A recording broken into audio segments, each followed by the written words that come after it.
I'm HLM. Today's day 11 and 12. I am standing in my studio in front of my ideation wall, and I'm going to give you 4 quick topics on this near full moon after Mercury retrograde Tuesday evening. First, I want to talk about friends at work. Once upon a time, I had a job for an entrepreneur woman that I originally thought was fabulous. She was quick to point out my shoulders when she hired me. She said, I saw the way you carried yourself, and I knew that you'd be a great person to have this job. And so I worked really hard for her, and I really wanted to do well. And then there was a shift in who was going to be managing the store, and the position that was promised to me went to somebody else because I had a car and she thought she could send me out of town. That didn't work out.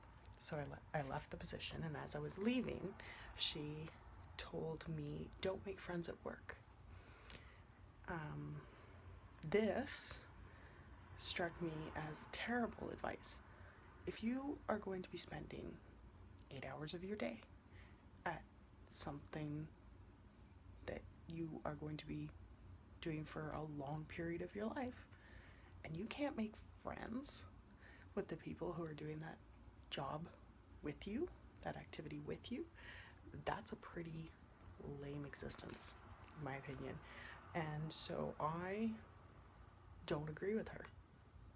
I think it's poor form to create a work environment where your staff are pitted against one another and put into a hostile environment where it's dog eat dog and push this one down and lift this one up and show where the weaknesses are and exploit the strengths for as cheap as you possibly can. I think that's a horrible way to run an economy, let alone a business.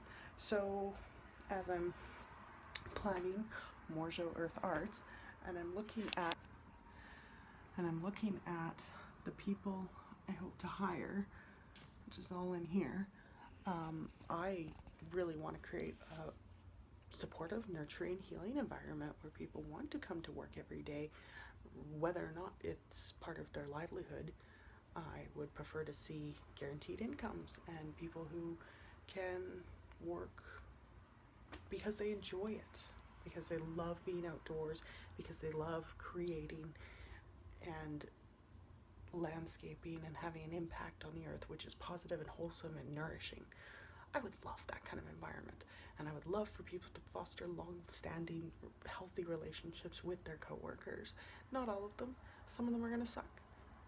There'll be a place for that too, and there'll be teaching and skills and training on how to interact with people that you don't necessarily work well with. And because really right now, most of us anticipate that we will work from cradle to grave. So one of the biggest parts of Earth Arts for me has been designing the Sacred Forest. The Sacred Forest design, I'm not sure if it's going to look very clear here, so I'm just going to switch really quickly. This is the Sacred Forest from an aerial view. We're going to look at, in the future, I anticipate that Earth Arts, as it's impacted the rest of the society, has resulted in food being available in our urban settings, and our rural lands, which have been overdosed with chemical fertilizers, pesticides, herbicides, etc., are no longer going to be considered desirable places to grow food or grow cattle. The land will be barren, dry, dead, topsoil's already been destroyed, and there's no interest. The land will probably be cheap. The farm families will probably be broke because they can't keep up with the considerable increase of prices. And so that's where we come in. At the center, you're going to notice a water feature, which is drawn here. However, the color is not completed. So you'll notice that in the center, we're going to have these glass. Ideally, it would be quartz crystal monoliths of hexagonal crystal formations. These also go as deep into the water as they come out of the water. This helps to circulate what's in the pond. So some people feel that burials must be in water. I know that there's someone I love dearly who fantasizes about having a birding funeral pry, not unlike the one seen on Vikings. So that's going to be at the center of this design. There's also people who want burial at sea. They want to be eaten by fish and put into the water, because water is sacred, water is life. And if we're going to make a stand as activists, why not death be that final important stand? The design, from an aerial view, is the Fibonacci sequence spirals, 4 directions in sequence. So that means that if you die after this person, you're going to go into this plot or that plot. You cannot leave an empty hole in the spiral as it moves out waiting for your partner or your child or someone like this. It's a very different design. When you purchase a plot in this forest, you're going to be purchasing a sequence, not necessarily a spot. You can't say, I want this spot. It's going to be wait your turn type situations. There will be 2 primary locations for funerary preparations. For some people, it is tradition to prepare the body by the family members for burial, and for other people, they want it prepared elsewhere and brought to the gravesite, and the celebration of life is done at another location. As these pods, which are inspired by the Capsula Mundi from Italy, however, have a obviously different shape. They are prismatic in their shape. So this is something that you're going to find in the earth, typically with beryl, quartz, a variety of different minerals, sapphire, ruby, corundum. All of them are going to have a hexagonal crystal gem system like this.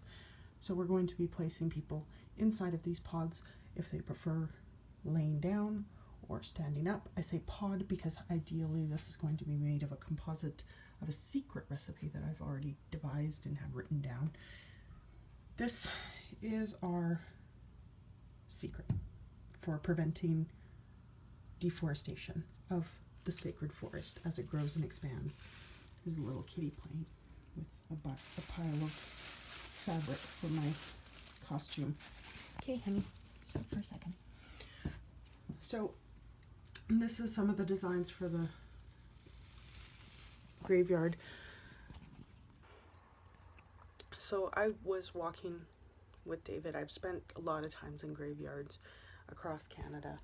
In Montreal, Toronto, it was some of the most beautiful ones because it was art and sculpture and ancient 1800s burial grounds, tombs and things like this, memorial for places that were remembered by thousands of people and helped establish Canada as the land it is today.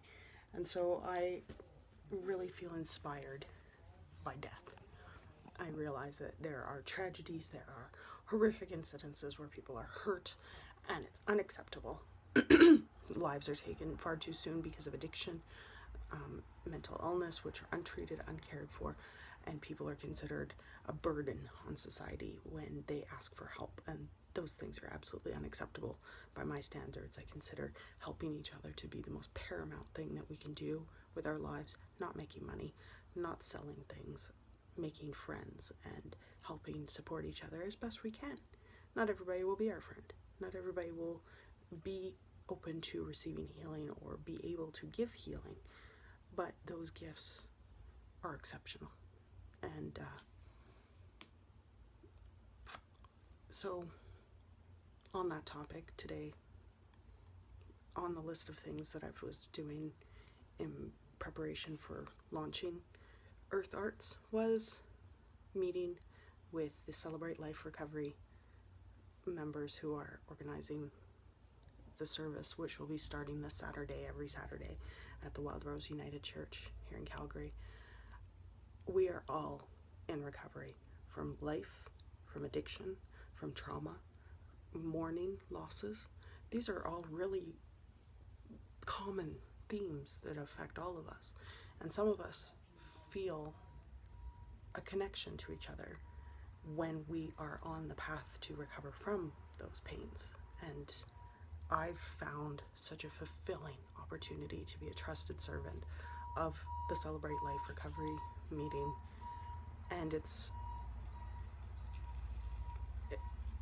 a commitment to people and their journeys.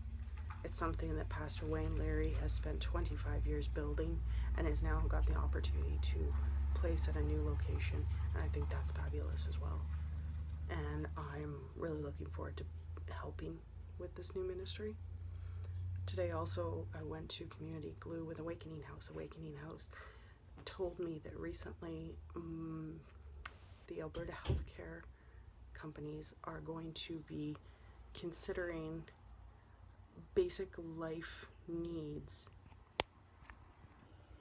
They are going to consider basic life needs, scientific necessities, essential to healing.